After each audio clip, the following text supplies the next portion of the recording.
भाइयों और बहनों, नमस्कार। आज मैं लेकर आया हूँ अपनी एक कहानी। पापा। तेरे पापा धोखेबाज और कायर नहीं थे बेटा। वे एक महान इंसान थे। तेरे लिए और हमारे परिवार के लिए उन्होंने बहुत बड़ा त्याग किया है। इसी कहानी से।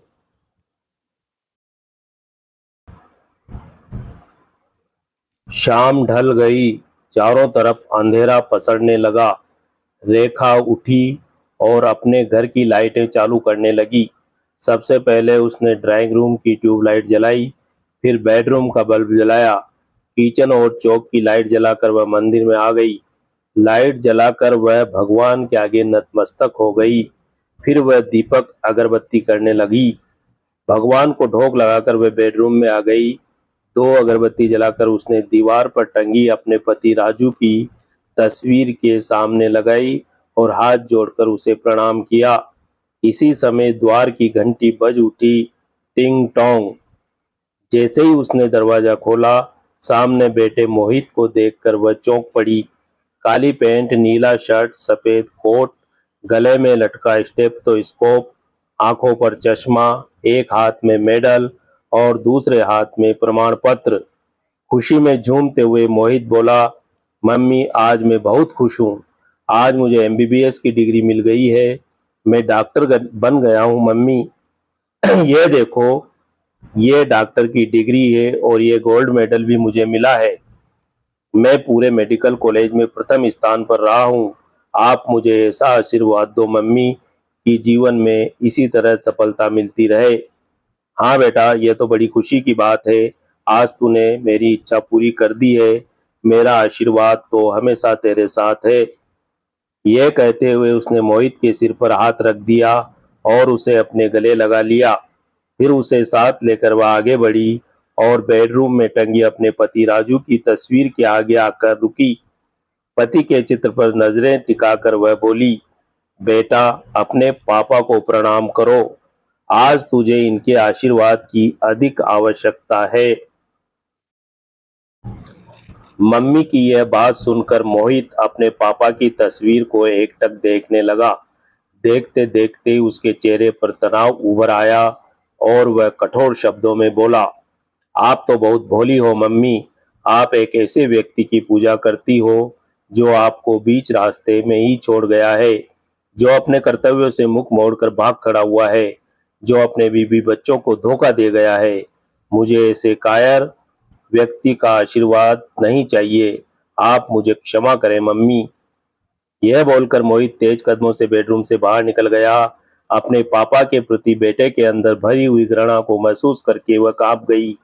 नजरें उठाकर उसने राजू की ओर देखा। दुबला पतला शरीर, कपोलों की ऊपरी उभरी हुई हड्डियां, छोटी छोटी आंखें, सिर के घने बाल, घनी मूछें और होठों पर भी बिखरी हुई सौम्य मुस्कान। पति की आंखों में उसे अपना अतीत तैरता हुआ नजर आया। लगभग 30 साल पहले राजू से उसका विवाह हुआ था। वह गांव के एक गरीब घर का साधारण पढ़ा लिखा लड़का था। गांव के स्कूल में 10वीं कक्षा पास करने के बाद रोजगार की तलाश में वह इस कस्बे में चला आया था। कुछ ही दिनों में वह एक कोरियर की दुकान पर नौकरी पर लग गया था। यहाँ प्रताप नगर में ये एक झोपड़ी किराए पर लेकर रहने लगा था। कुछ दिनों तक गांव में रखने के बाद राजू उसे भी यहाँ ले आया था। राजू की झोपड़ी में कदम रखकर वह प्रसन्न हो गई थी। कुछ ही दिनों में उसने घर का काम संभाल लिया था। कोरियर की दुकान का मालिक राजू को 3,000 रुपये महीने के देता था। राजू सुबह 9 बजे जाकर दुकान खोल देता था और वापिस रात के 9 बजे घर लौटता था। पूरे 12 घंटे तक वह दुकान पर काम करता था। ग्राहकों की डाक लेना, उनकी रसीदें काटना, बाहर से आई हुई डाक को साइकिल से घर घर बांटना, सारा काम राजू को ही करना पड़ता था। दिन भर की भागदौड़ से वह थक कर चूर हो जाता था। दुबले पतले राजू पर कभी कभी उसे तरस आने लगता था। वह पति की हर संभव मदद करने का प्रयास करती थी। सुबह वह जल्दी उठ जाती थी और फुर्ती से पति के लिए खाना तैयार कर देती थी। राजू के काम पर जाने के बाद दिन भर वह घर के कामों में लगी रहती थी। रात को राजू दुकान से घर लौटता तो द्वार पर हंसकर वह उसका स्वागत करती थी। उसके लिए गरम गरम चाय बनाकर लाती थी। राजू भी उसे बहुत प्रेम करता था। दुकान से लौटते समय वह उसके लिए खाने की कोई न कोई वस्तु अवश्य लेकर आता था। उनके विवाह के 2 वर्ष पश्चात ही मोहित का जन्म हो गया था। बेटे के जन्म की खुशी में राजू ने पूरी बस्ती में घूम घूम कर मिठाई बांटी थी। राजू घर के प्रति अब और अधिक समर्पित हो गया था। बेटे के पालन पोषण में भी वह उसका सहयोग करने लगा था। मोहित जैसे जैसे बड़ा होता जा रहा था, पिता की आंखों में कई सपने उगने लगे थे। वह रात दिन मेहनत करके और अधिक रुपए कमाने लगा था। माता पिता की गरीबी के कारण वह स्वयं तो अधिक नहीं पढ़ लिख सका था, परंतु अपने बेटों को ऊंची शिक्षा दिलवाने की उसने मन में ठान ली थी। जिंदगी की भागदौड़ में समय तेजी से गुजर गया था। राजू की मेहनत रंग लाई थी। रुपए कमाकर उसने किराए की झोंपड़ी को खरीद लिया था और उसी जगह पर अपना पक्का मकान खड़ा करवा लिया था। मोहित पढ़ने लिखने में तेज निकला था। इस वर्ष 10वीं कक्षा उसने प्रथम श्रेणी में पास कर ली थी। बेटे का भविष्य बनाने के लिए राजू ने बैंक में खाता खुलवा दिया था और हर महीने उसमें रुपए जमा करने लगा था। वह अक्सर उससे कहता रहता था, रेखा, आज के समय में शिक्षा बहुत महंगी होती जा रही है। स्कूल और कॉलेजों की फीस दिन दुगनी रात चौगनी बढ़ती जा रही है। बैंक में जमा रुपए मोहित की पढ़ाई में काम आएंगे। यह उस समय की बात है जब मोहित 11वीं कक्षा में पढ़ रहा था। राजू दिन प्रतिदिन कमजोर होने लगा था। उसके स्वभाव में भी उसे परिवर्तन नजर आने लगा था। हमेशा हंसने मुस्कुराने वाला उसका पति आजकल सुस्त रहने लगा था। कई बार राजू से उसने इसका कारण जानने का प्रयास किया था, परंतु हर बार हंसकर उसको उसने टाल दिया था। एक दिन की बात है कि राजू अचानक घर छोड़कर कहीं चला गया। वह सुबह कोरियर की दुकान पर काम पर गया तो फिर वापस नहीं लौटा। इस घटना से उसे गहरा सदमा लगा था। राजू की उसने बहुत तलाश की, पुलिस में रिपोर्ट लिखवाई, अखबार में उसका फोटो छपवाया, पुजारी पंडितों से पूछताछ की, परंतु कहीं उसका पता नहीं लगा था। उसे ढूंढ ढूंढ कर मोहित और वह दोनों परेशान हो गए थे।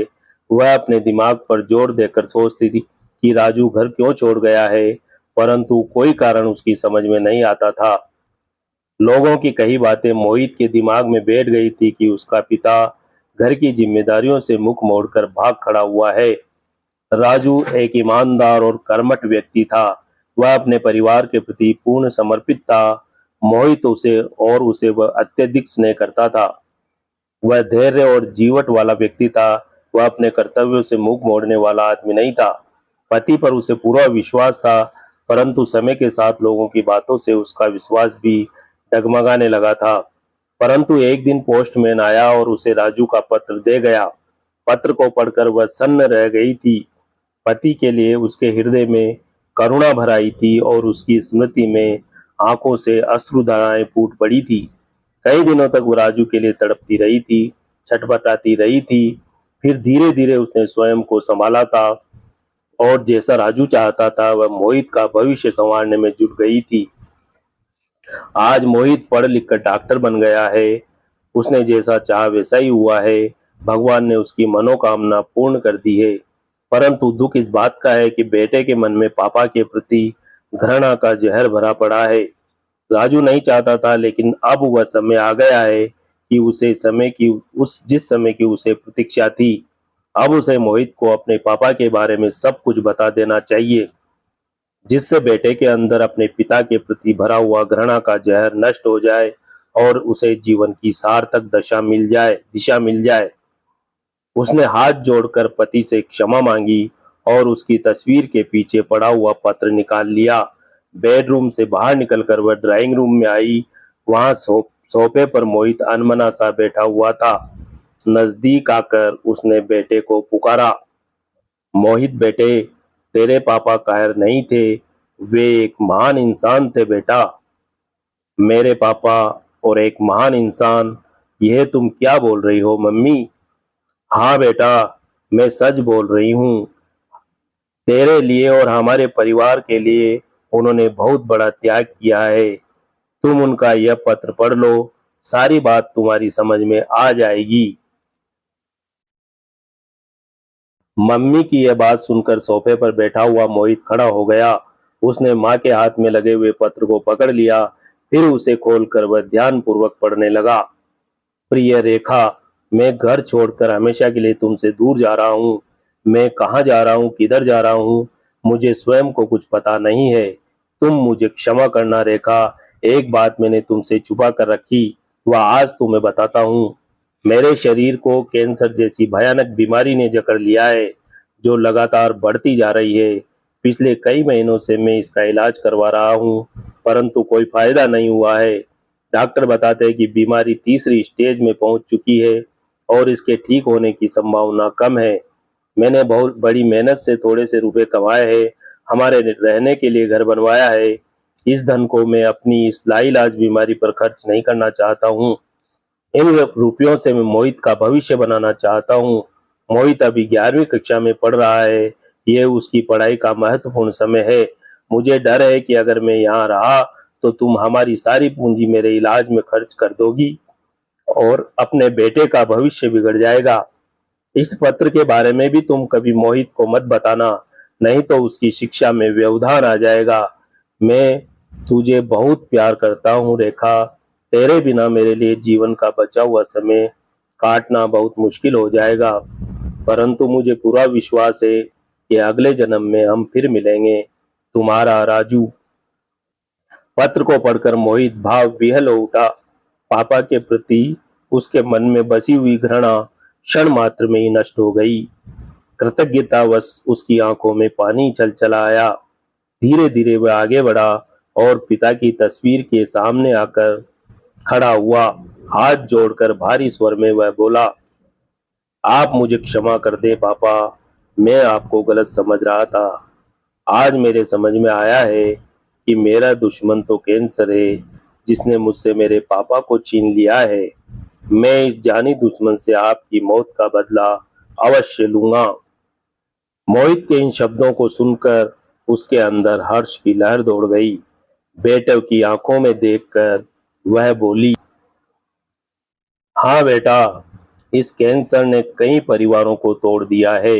इसने कई औरतों को विधवा बना दिया है, कई बच्चों को अनाथ बना दिया है और कई माता पिता को बेसहारा कर दिया है।